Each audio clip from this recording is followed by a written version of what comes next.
Good morning. Welcome to this online worship service, a time set aside each week to consider what really matters in our lives and in the world. Our mission here at Sunnyhill is to create a more just and compassionate community within and beyond our walls. My name is Rebecca Senaway, and I serve as a worship associate for this congregation. Today's service features a sermon by Sunnyhill member Lynne Heltman, a participant in this year's sermon writing class taught by Reverend Jim McGaw, who is out of town this week. We're grateful to Lynne for the work she's put into writing and delivering this sermon. If you're a newcomer or visitor to our congregation, please visit our website, sunnyhill.org, and click on the button that says New to Sunnyhill. We would love to let you know how you can connect with the congregation even during this time when our building is closed. Today, as we listen to our opening music, we encourage everyone who is watching or listening, not just newcomers, but everyone, to let us know you're here by saying good morning or hello in the comment thread on Facebook or YouTube. We'd love to hear from all of you and have a chance to say good morning to everyone who is with us today. Thank you for joining us, and thank you for saying hello.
Our opening words were written by Wendy Bartle. We who dwell on the margins know about divisions, arbitrary and intentional, like our land, like class, like culture. We make sharp borders around pieces of ourselves, and we blur the edges by being who we are, by expanding the circle. Beyond binaries, we multiple possibilities, languages, customs, practices, rituals, and ceremonies. Not one narrative, but stories shared. Separation is illusion. Love transgresses borders between you, me, us, them, between secular and sacred. We need trust to strengthen our connection. We must dare to cross from my world into yours, from your world into mine, until we begin to weave a tapestry of faith and wonder aloud. Whose are we? What is a nation? Who can own the earth?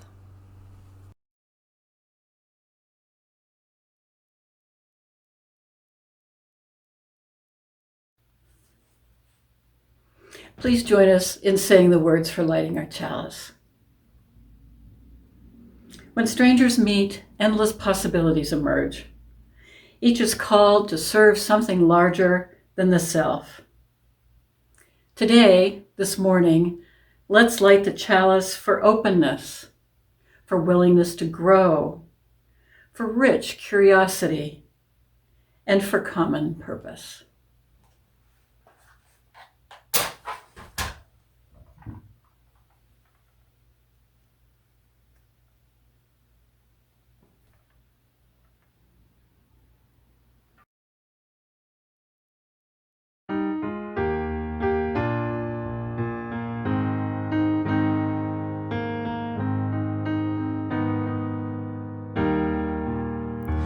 When our heart is in a holy place, when our heart is in a holy place, we are blessed with love and amazing grace.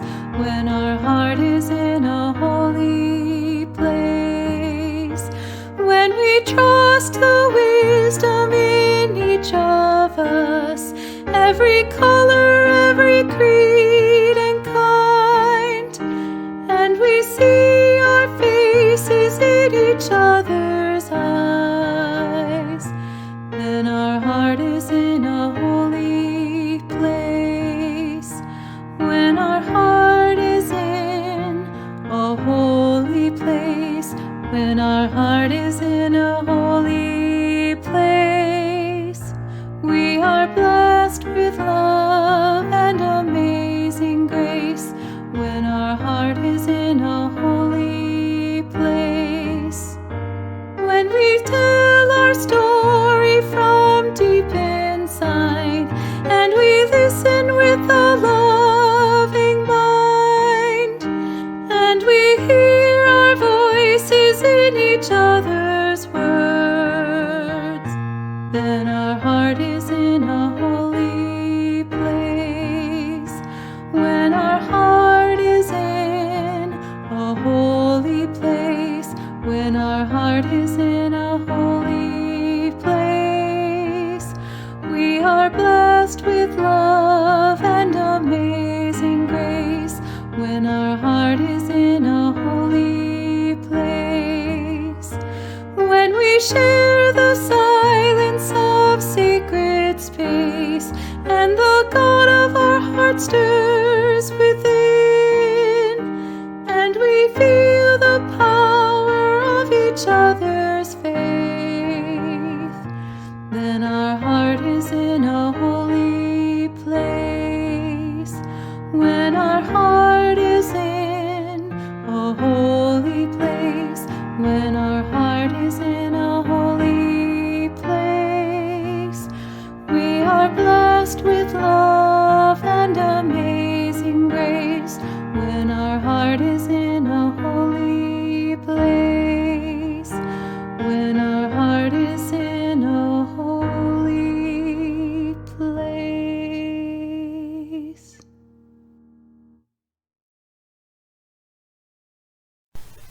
Recently, at a multi-generational event at a Unitarian Universalist congregation, everyone was encouraged to create a heart.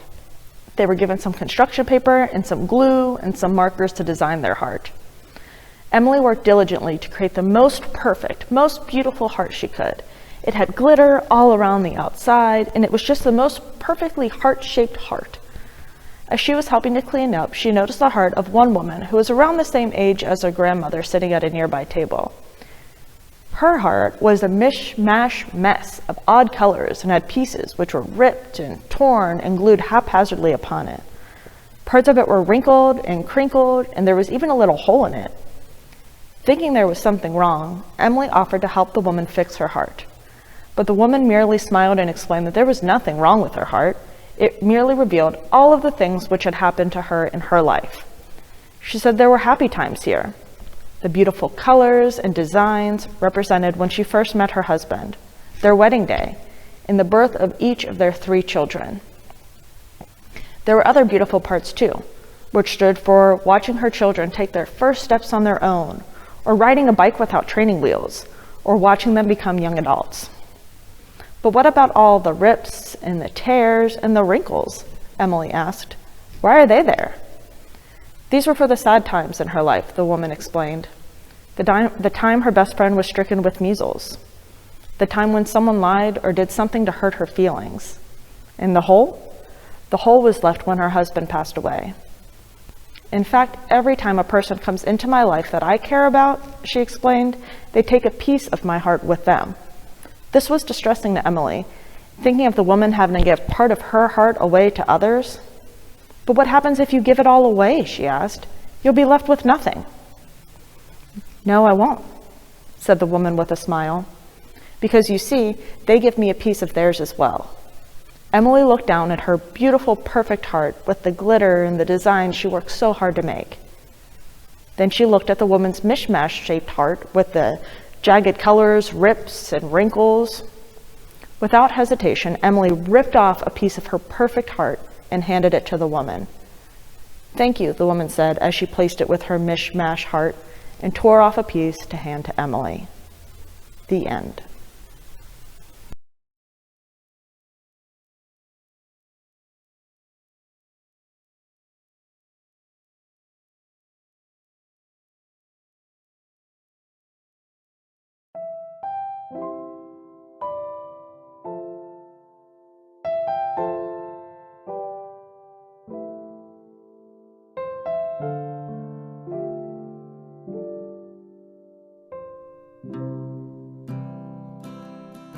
We will not stop singing. We will not stop singing.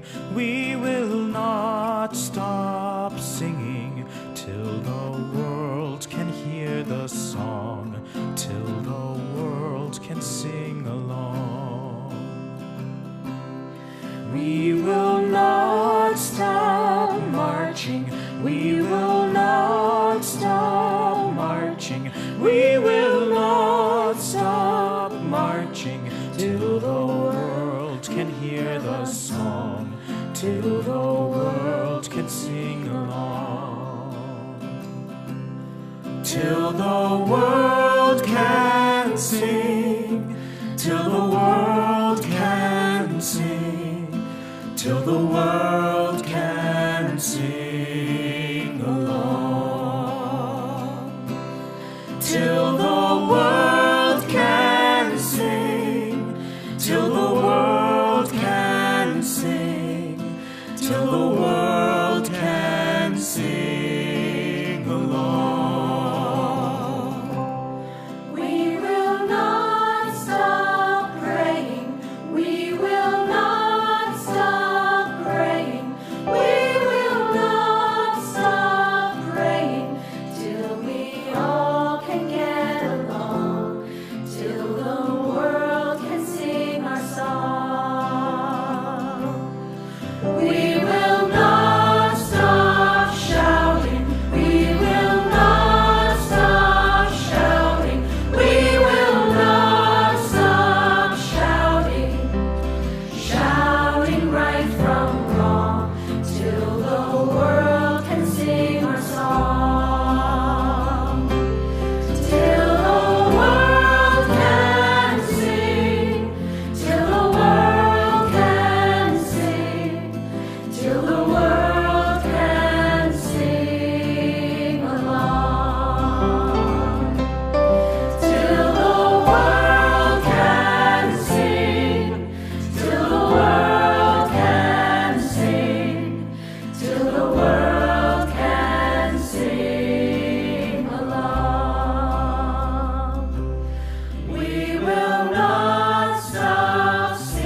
Because today's service was pre-recorded well ahead of time, joys and sorrows for this week will not be read, but instead will be shared via email with all Sunnyhill members and friends. Check your inboxes for any joys and sorrows that have been submitted since last week. Please join me in the spirit of meditation or prayer. We take this moment to remember why we are here, to comfort one another, to join our voices in song, to speak truths, even hard truths, to take part in the great dance of life. May we have light to see that which calls to be seen. May we have stillness to hear that which calls to be heard. May we have clarity to know that which calls to be known. We pause now for a moment of shared silence.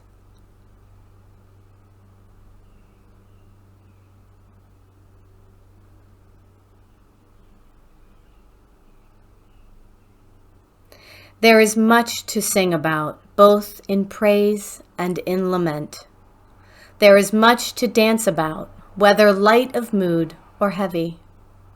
There is much to share with one another, in plenitude or in scarcity. Let us sing what is in our hearts. Let us dance with the spirit of the holy. Let us share what we have been given in love. May it be so. Amen.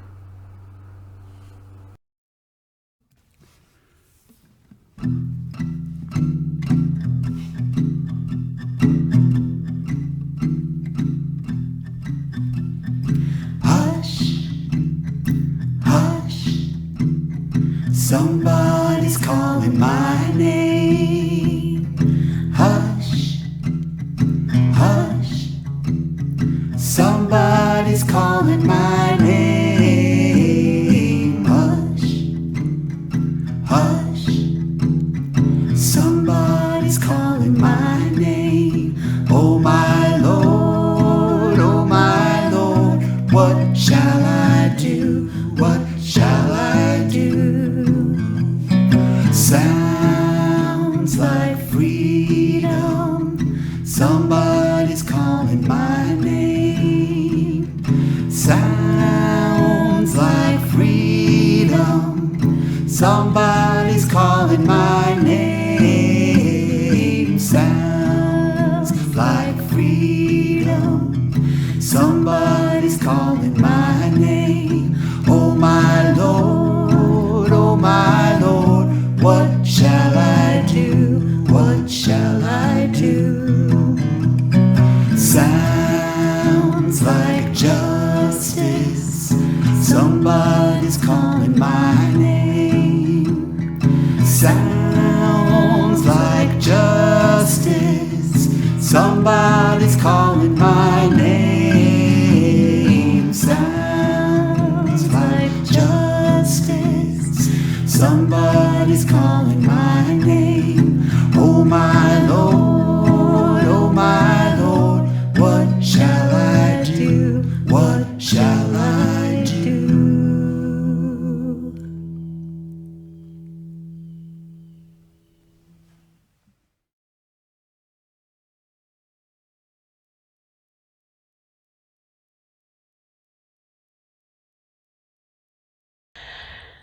Starting a new school in the 3rd grade, I'd walked into my classroom, was shown a seat, and looked around curiously to see who my new classmates were. It was 1958. My family had just moved from Berwyn Heights, Maryland to Ashton, a more rural hamlet about 20 miles north of DC. I quickly noticed a girl who looked different. Her face, arm, and legs were dark. I remember thinking that her mother had forgotten to wash her that morning, and I felt sorry for her. Looking back, I'm ashamed of my thoughts, but it's very possible that I had never seen a black child before. Berwyn Heights was then, and still is, one of the whitest towns in Prince George's County. As she wrote in her recently released book, Cast, Isabel Wilkerson writes that segregation is one of the main pillars the dominant class uses to protect itself from the taint of lower classes. For those of you who are not familiar with the term, caste, spelled with an E, is an artificial societal construction of fixed and embedded ranking of human value by the dominant class.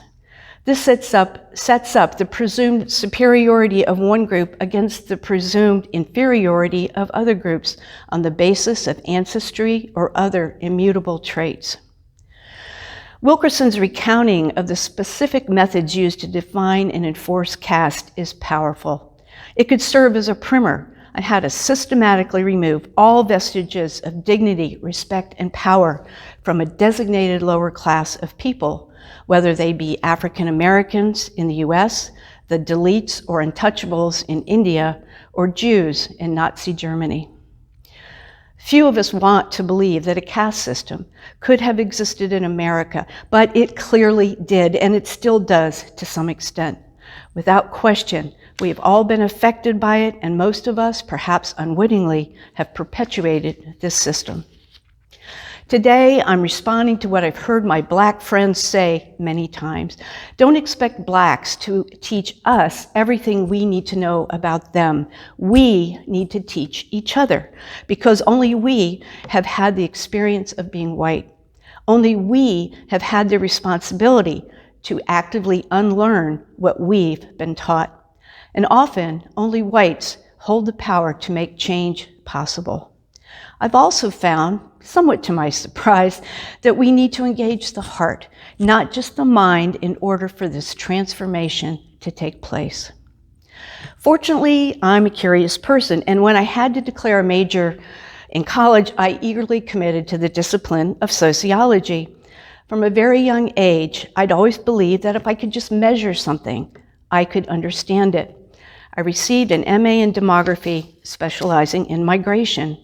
My first job was at the Census Bureau in the division charged with measuring population movement in the US.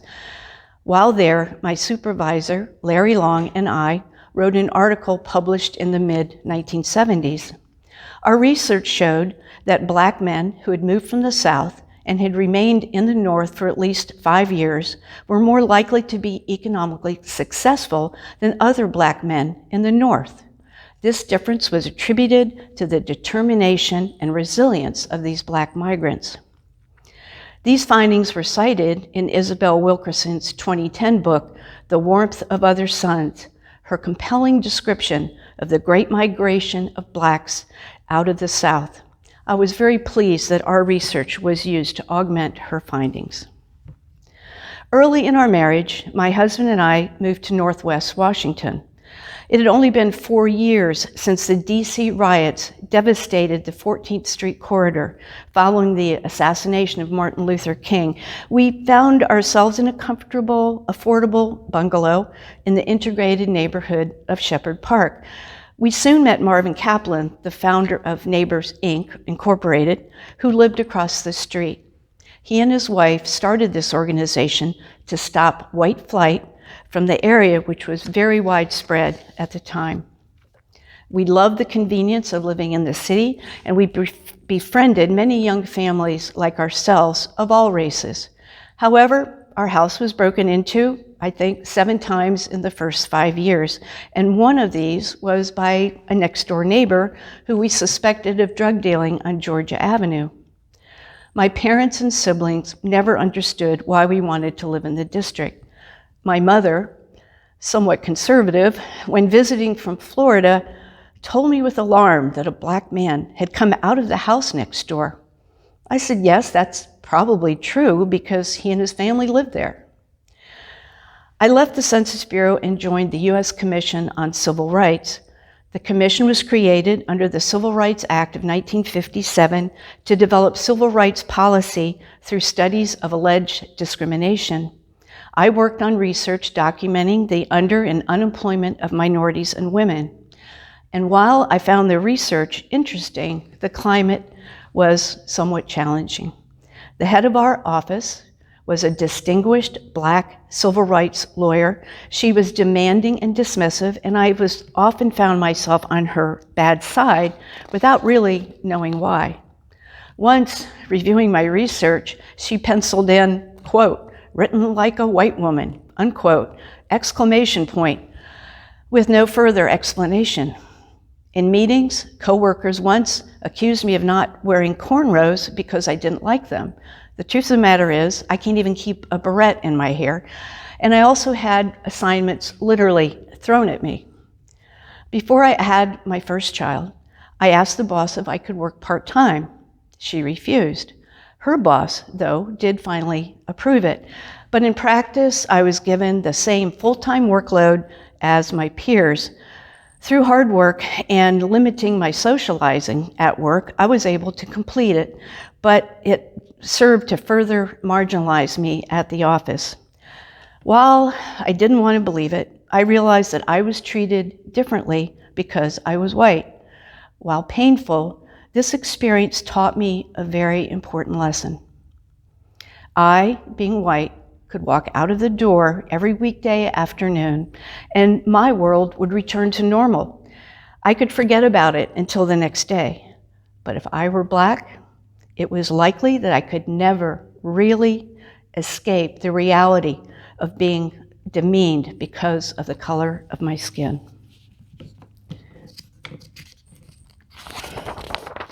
When the children were school-aged, we moved across the park in DC for better schools and to escape the effects of the crack epidemic, which was so virulent in the mid-'80s.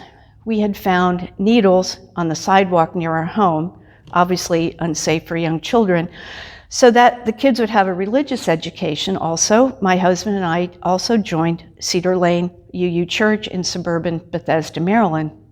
Nestled in a treed lot, the modern wood and glass building and the people within had been a nurturing environment for us and our children for almost 20 years. But the children had moved on, well grounded in UU values, and by the way, still are, known as the Chapel of NIH, or the National Institutes of Health. The sermons were reliably erudite and topical.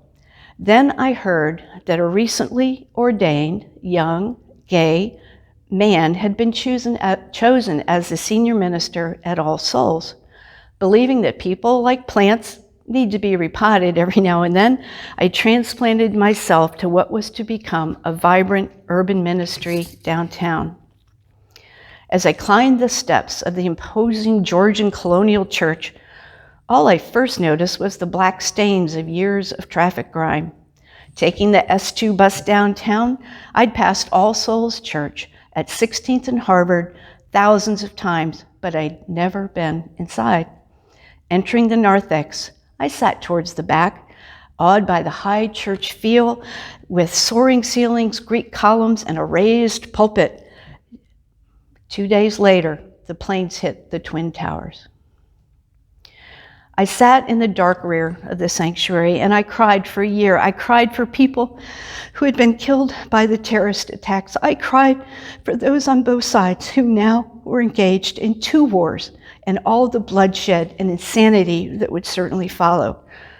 A part of me, previously unknown in church, began to be nurtured. Rather than just engaging my mind, the sensory-rich environment engaged my heart. For once, it wasn't just what people said that mattered, but what they did. Everyone hugged everyone when entering the sanctuary. Tears were common. There was even a crying section for those who felt most vulnerable. And each week, the sound of African American spirituals were heard, the plaintive and longing lamentation filling the sanctuary. These seemed written for our times, not just for the struggles of slaves 100 or more years ago.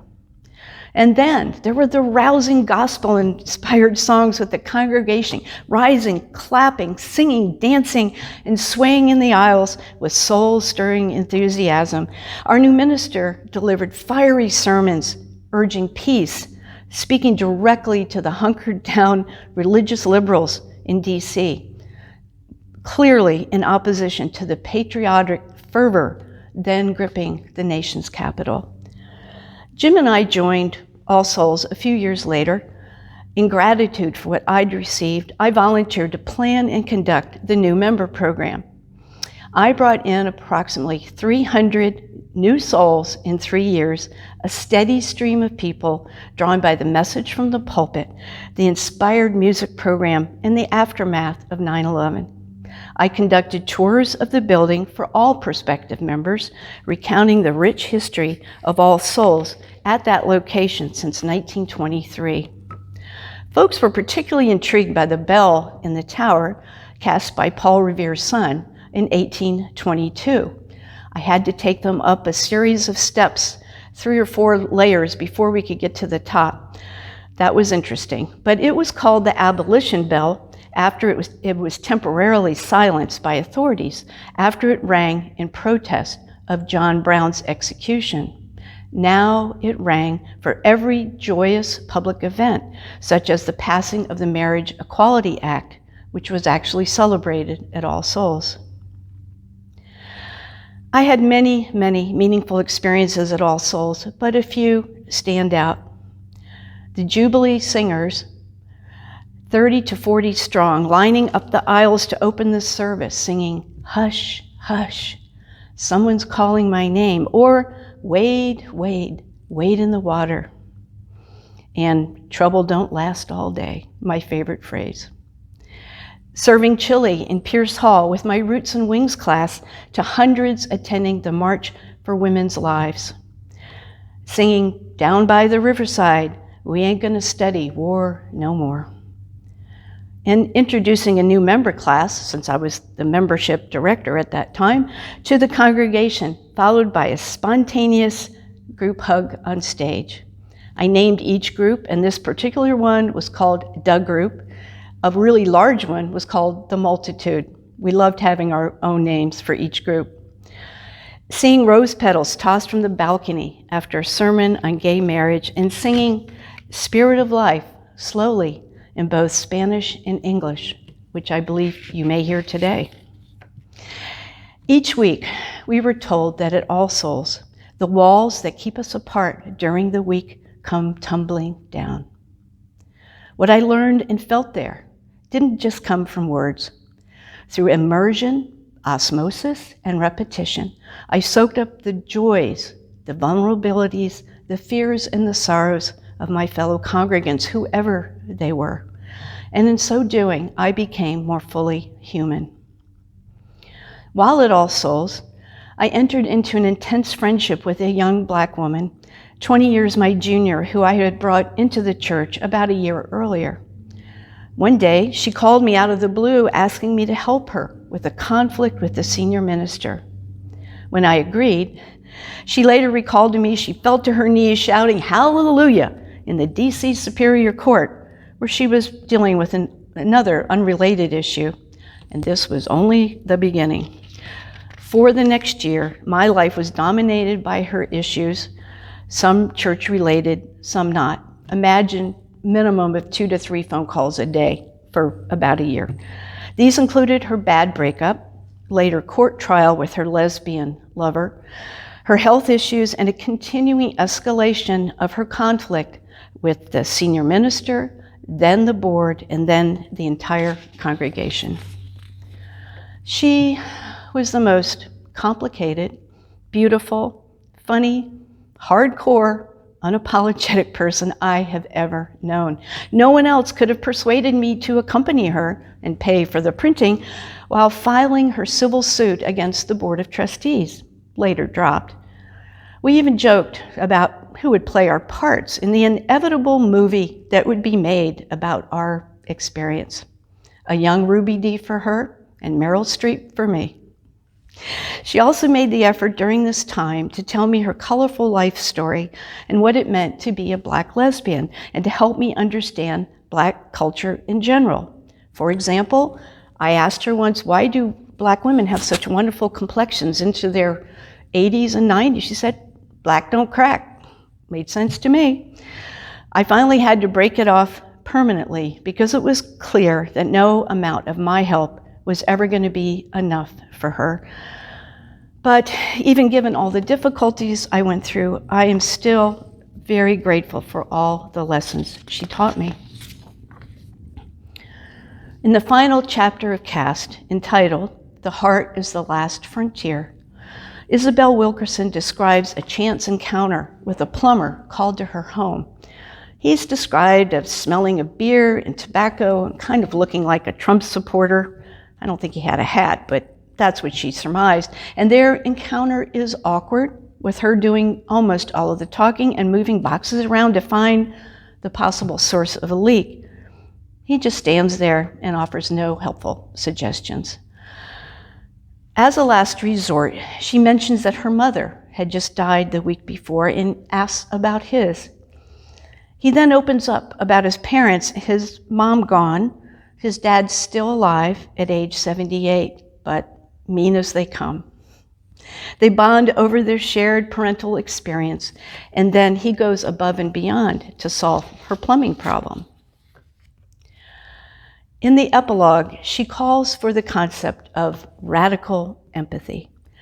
This means putting in the work to educate oneself and to listen with a humble heart to understand another's experience from their perspective, not as we imagine we would feel. It is the kindred connection from a place of deep knowing that opens your spirit to the pain of another person as they perceive it. Let me say this again. It is the kindred connection from a place of deep knowing that opens your spirit to the pain of another person as they perceive it. It seems to me the most prosaic yet profound suggestion. With blinders on, we often overlook the myriad daily opportunities to reach out. It suggests that we should attempt to find common ground in being human and expressing vulnerability. Someone asked me, how do you do this? I don't know, but I do know it has to be authentic for you. It cannot be scripted. Being in a bus, you still got a steel barrier between you and that other person. It's not necessarily a group thing. It's often between you and another human being. I think this concept is incredibly valuable for you use, as we tend to find solace in abstract concepts such as justice and love. We value and we learn from scientists and other professional sources of wisdom. In theory, we fully support the concept of the inherent dignity and worth of every person. But how do we learn what this actually means for people who have been systematically marginalized in society? My experience points to the transforming power of love. Not love in the abstract, but the messy, uncomfortable, often awkward process of getting to know another person or culture that is different. Their laughter, their music, their beliefs, their spirit, and their aspirations. While marches, political action, and planting Black Lives Matter signs are likely helpful, I feel that finding a personal connection to the humanity of persons deemed as other can just be just as powerful and, yes, necessary in transforming society. May your heart be at the forefront of this last frontier.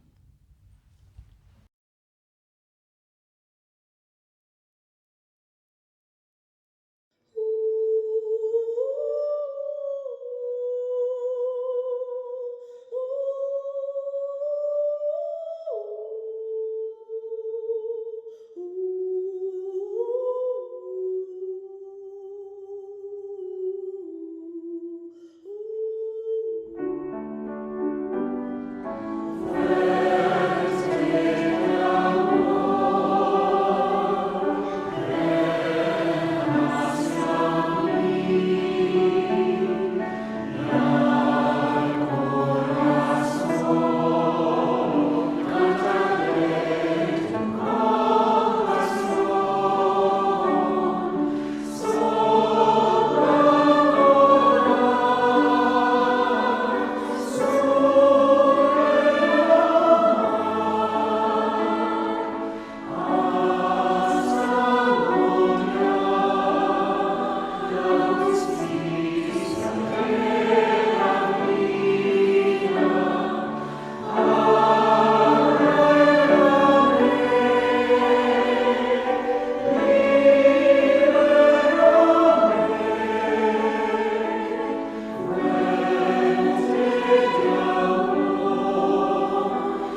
If you'd like to make a gift via our online giving system, you can do so one of two ways.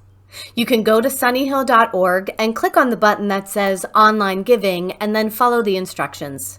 Once you get to the drop-down menu, just choose either 2021 Pledge Collections for payments toward your pledge or non-pledge collections for other donations.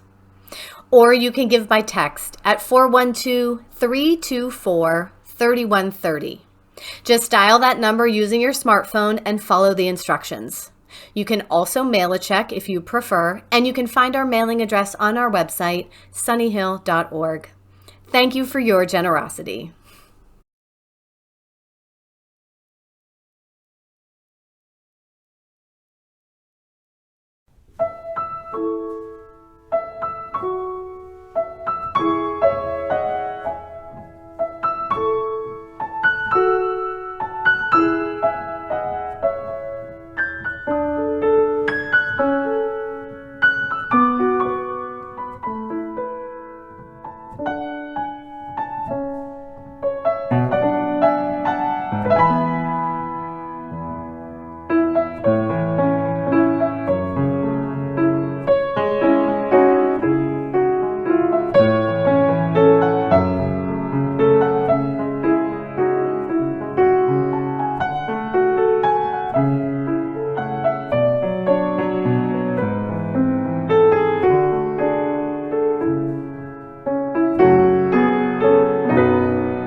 Please join us for saying the words for extinguishing our chalice.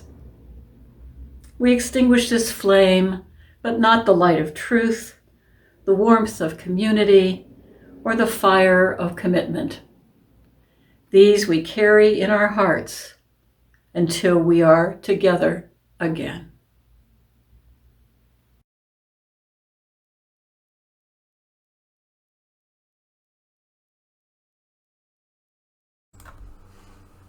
Our closing words were written by James Baldwin. Words like freedom, justice, and democracy are not common concepts. On the contrary, they are rare. People are not born knowing what these are. It takes enormous and, above all, individual effort to arrive at the respect for other people that these words imply. May we all put forth the effort required to make these ideas a reality. Go in peace.